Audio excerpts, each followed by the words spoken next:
기도하는 마음으로 한번 따라 하시겠습니다. 날마다 영적으로 살아있게 하시고 하나님이 함께 하시는 성도가 되게 하소서. 아멘.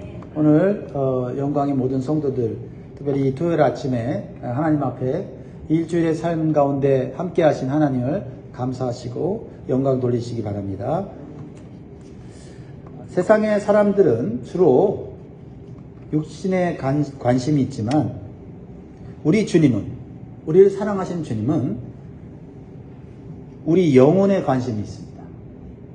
그래서 우리 주님은 사람을 평가할 때 외모를 보고 가진 것을 보고 평가하지 않으십니다. 그 사람의 영이 살았나 죽었나 그것에 관심을 갖고 계시다는 겁니다. 요한계시록 2장 3장을 보면은 거기에 7교회가 나오는데요. 주님께서 그 7교회의 성도들을 평가하실 때 교회가 돈이 많냐, 교회 건물이 좋으냐, 교회 사람들이 많냐 그걸로 평가하지 않으세요.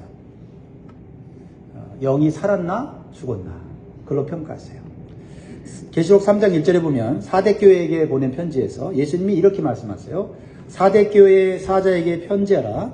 하나님의 7영과 7뼈를 가지신 이가 이르시되 내가 내 행위를 아노니 네가 살았다는 이름은 가졌으나 죽은 자로다. 살았다는 이름을 가졌다. 뭐가 살았다는 거예요? 육신은 살았다는 거예요. 육신의 행위는 살았다는 거예요. 남들이 볼 때, 세상 사람들이 볼 때 살았다는 거예요. 근데 주님은 뭐라고 해요? 죽었다고 말해요. 그럼 뭐가 죽었다는 거예요? 그 영이 죽었다는 거죠. 그래서 이 세상은 세 종류의 사람이 있어요. 영적으로 살아있는 사람, 두 번째는 영적으로 잠들어 있는 사람, 세 번째는 영적으로 죽은 사람. 영적으로 죽은 사람은 하나님을 대적하고 하나님이 아닌 다른 우상을 섬기는 자들, 영적으로 죽은 자들이에요.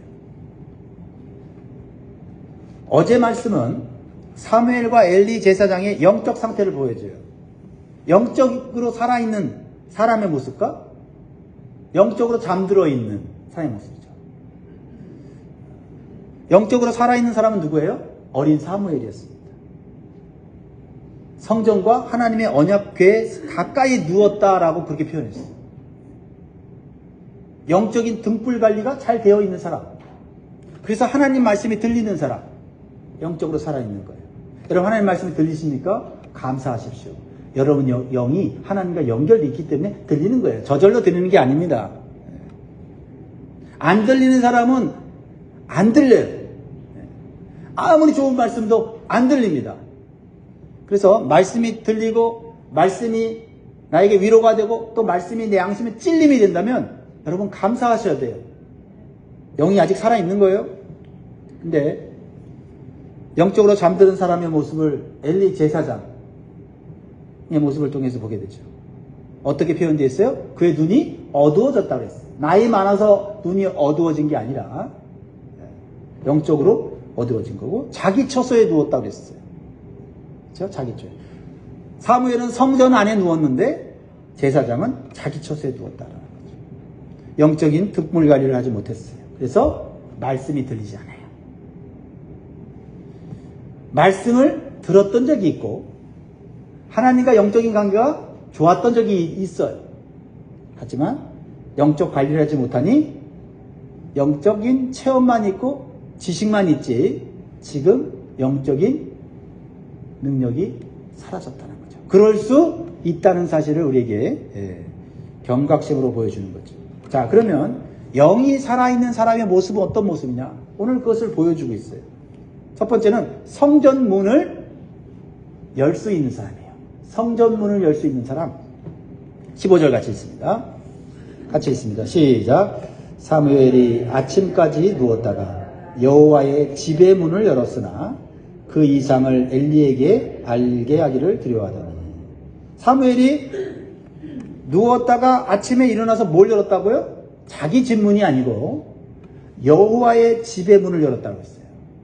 뭐예요? 성전의 문을 연 거 아닙니까? 성전의 문을 여는 사람은 어떤 사람이에요? 그 성전이 하나님께 기도하는 장소요, 예배라는 장소를 분명히 인식하는 사람 아닙니까? 그러니까 언제나 기도할 준비, 예배할 준비가 되어 있는 사람이죠. 이 어린 사무엘이 성전문을 열었다. 이게 이 사무엘의 단순한 어떤 그 일이 아니었다는 거예요. 여러분, 성전문을 여는 사람에게는 하나님이 주시는 영적인 기쁨이 있어요. 여러분, 성전문을 열 때 무엇을 느껴보셨나요? 여기서도 아마 성전문을 처음으로 이렇게 여는 분들 계실 거예요. 새벽에도 그렇고, 그렇죠? 네. 그때 느낌이 어떠세요? 성전문을 열 때와 집의 문을 열 때와 다르지 않습니까? 왜 성전문을 엽니까? 내가 오늘 기도하러 왔고, 오늘 내가 예배하러 왔는 것을 누가 아세요? 내가 처음으로 문을 열지만 어두컴컴한 성전의 문을 열고 들어가 불을 켜면서 아무도 모르잖아요. 누가 아세요? 하나님이 아시잖아요. 그때 영적인 기대와 설레임이 있지 않습니까? 이것은 성전 문을 열고 내가 왜 성전에 들어가는가, 또한 성전문을 열므로 성전문에 많은 사람들이 와서 기도하고 예배하기를 원하는 그 영적인 소원으로 여는 거 아니에요? 사무엘은 아침마다 성전의 문을 열었다고 말하고 있는 거죠. 그러니까 믿음으로, 그러한 믿음으로 성전문을 열 수 있는 사람은 영적인 하나님과 영적으로 교제할 수 있는 사람이에요. 하나님은 그 사람을 귀하게 여기십니다. 그러므로 여러분들이 성전문을 열 때마다, 또 성전문을 열고 들어올 때마다 내가 지금 영이신 하나님과 연결되기 위해 왔다는 사실을 기억하시기 바라요. 여러분, 여러분의 눈이, 여러분의 시선이 흐트러지면 안 돼요. 하나님 만나러 왔는데 정신없이 사람들하고 얘기하다가 하나님 잊어버리고 가는 사람들도 있지 않나요? 그래서 하나님 얘기는 전혀 생각이 안 나고 사람들하고 한 얘기로 인하여서 마음이 복잡해져서 예배당에 왔는데 예배당에 오기 전보다 더 복잡해서 간 사람들 있잖아요. 예배당을 여는 목적이 잘못된 거 아닙니까? 그렇습니다. 여러분들이 성전문을 처음으로 열 때 영적인 기대와 설렘으로 열 수 있기를 주님으로 축복합니다. 사무엘은 지난밤 성전에서 이상을 통해서, 비전이죠. 비전을 통해서 하나님의 말씀을 받았어요. 하나님과 영적으로 통하는 사람은 하나님 말씀을 받게 돼 있어요. 그런데 그 말씀은 참 전하기 어려운 말씀이었어요. 엘리 가정에 대한 말씀인데 하나님의 징계와 심판에 대한 말씀을 받았어요. 여러분, 그런 말씀을 받을 때 사실 말씀을 받는 자의 마음에는 참 불편함이 있고 괴로움이 있죠. 왜요? 사무엘은 이 하나님의 이 말씀이 참 복되게 하고 형통하게 하는 메시지는 좋은데 징계하고 심판한다는 그 메시지를 받아서 전달해야 되니까, 그래서 자기가 섬기는 엘리인데, 제사장인데 그 말씀을 전하는 것이 얼마나 고통스럽고 얼마나 괴로울까 하는 염려하는 마음으로 그 말씀을 전하기를 주저하고 있었다는 거죠. 사실 이게 말씀을 받은 자의 마음이에요. 저도 새벽에 하나님께서 자주 기도하게 하세요. 그러면 기도하면 특정 성도나 가정을 위해서 기도하게 하세요. 그러면 말씀을 주세요, 그 가정에. 근데 그 말씀이 그 가정에 전하면 너무 좋아하겠다는 그런 때가 있고요. 갑자기 기도하는데 말씀을 주셨는데 그 말씀을 전하기가 너무 불편한 말씀이 있어요. 왜냐하면 그 말씀을 받을 준비를 못하고 있다고 생각이 드니까 이 말씀을 주어도 말씀이 그 사람이 온전히 수용하고 순종하기 어렵다고 생각이 들기 때문이죠. 참 그럴 땐 더 많이 기도하죠, 하나님. 그리고 하나님 스스로 깨닫게 하시고 그에게 하나님 깨닫게 해주십시오. 기도를 합니다. 함부로 얘기할 수가 없어요. 아마 여러분도 그런 경험이 있을 거예요. 좋은 말씀, 참 은혜로운 말씀 그 사람에게 유익한 말씀을 빨리 전하고 싶은데 그렇지 않은 말씀이 내 안에 떠올랐을 때 사실 우리는 염려가 되고 그게 이 사무엘의 마음이었고 그런데 오늘 본문의 엘리 제사장은요 말씀을 받을 준비가 되어 있었다는 거죠. 이게 중요합니다. 어떤 말씀이든지 말씀을 들을 준비가 되어 있는 사람이 영적으로 살아있는 사람이에요. 오늘 오늘 본문의 엘리의 모습은 영적인 잠에서 깨어난 자의 모습으로 보여주고 있어요. 그래서 영이 살아있는 성도는요 나에게 주시는 말씀을 듣기를 원하는 절박한 심정을 가지고 있어요. 말씀이 들려야 내가 살고 말씀으로 살아야 내 인생이 행복해진다는 것을 아는 믿음이 있어요. 자, 16절, 17절 보세요. 말씀을 전하기 주저하는 이 사무엘에게 엘리가 절박한 심정으로 말씀을 받기를 원합니다. 16절, 엘리가 사무엘을 불러 이르되 내 아들 사무엘아 하니 그가 대답하되 내가 여기 있나이다 하니 그가 이르되 내게 무엇을 말씀하셨느냐 청하노니 내게 숨기지 말라 내게 말씀하신 모든 것을 하나라도 숨기면 하나님이 내게 벌을 내리시고 또 내리시기를 원하노라 하는지라. 여러분 지금 엘리 제사장은 사무엘을 뭐라고 불러요? 내 아들 사무엘아. 내 아들 사무엘아. 이 사람의 아들은 누구예요? 홈리와 비누아스예요. 하나님께 징계받을 아들들이죠. 사실 엘리는 아버지로서 이 아들들이 제사장의 직분을 계속 감당하기를 원해요. 하지만 엘리는 영적으로 지금 깨어 있어요. 하나님이 세우실 사람은 누구다? 사무엘이구나. 그래서 사무엘을 선지자로 하나님의 말씀을 전달하는 자로 인정하고 있다는 거죠. 이게 영적으로 살아있는 사람의 모습이에요. 하나님 말씀을 전하는 자를 인정하는 자세. 사실 사울 왕이 하나님의 세움을 받았지만 왜 버림받았어요? 하나님께서는 사울 왕의 뒤를 이어 요나단 아들이 아니라 누구를 세우기 원하셨어요? 다윗을 세우기를 원하셨어요. 근데 사울은 다윗을 왕으로 세우신 하나님을 인정하지 않았어요. 다윗을 죽이려고 한 거죠.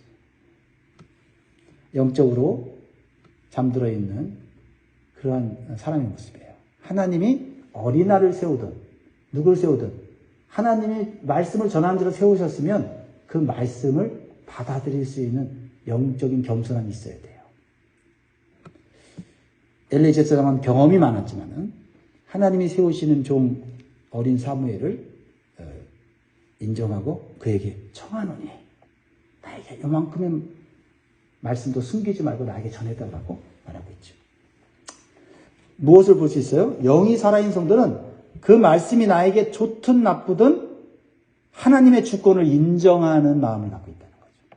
자, 18절 같이 있습니다. 시작.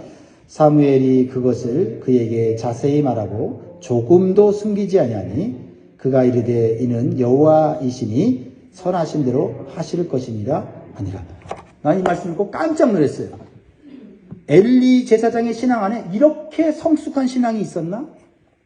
그래도 영적으로 체험이 있고 오랜 동안 하나님의 말씀을 배운 사람은 그 안에 영적으로 성숙한 신앙의 모습도 있구나 하는 것을 깨닫게 돼요.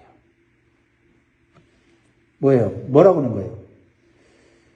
그 말씀이 비록 나와 내 가정의 징계에 대한 말씀이지만 하나님 말씀하시면 그대로 이루어질 거고 그리고 하나님이 그렇게 판단하셨다면 하나님의 판단은 선하다라고 인정하는 모습이라는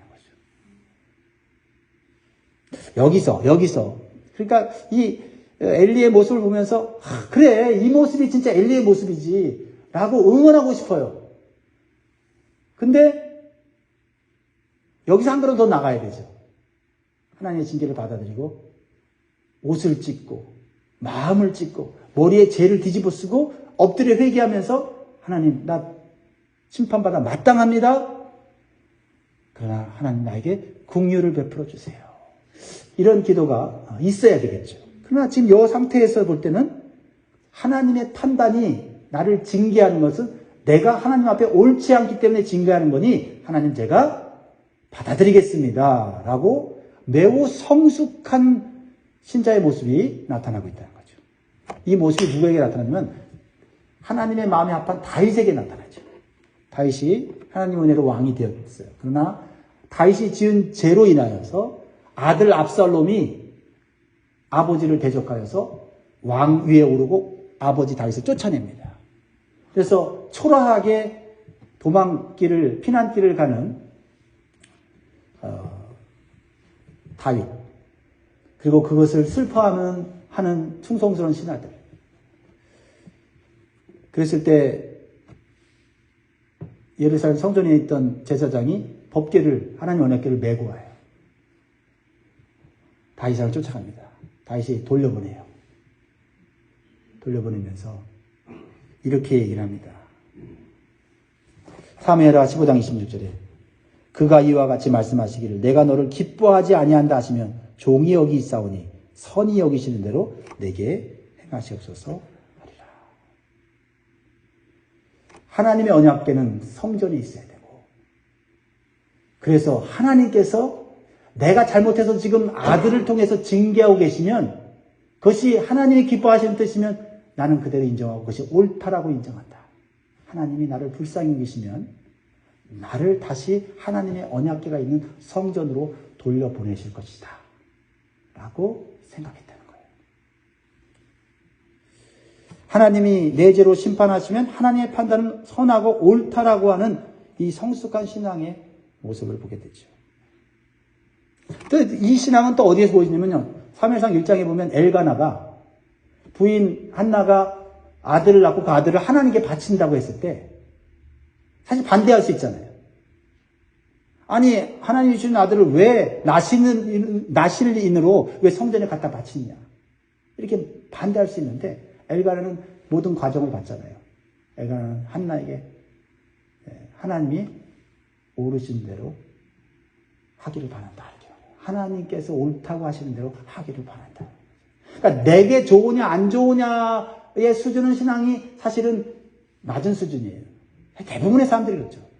그 말씀이 내게 좋든 안 좋든 그게 하나님의 말씀이라면 하나님 말씀은 언제나 옳다, 선하다라고 말할 수 있는, 그래서 기꺼이 나는 징계를 받고 심판을 받겠다고 하는 자세를 갖는 것.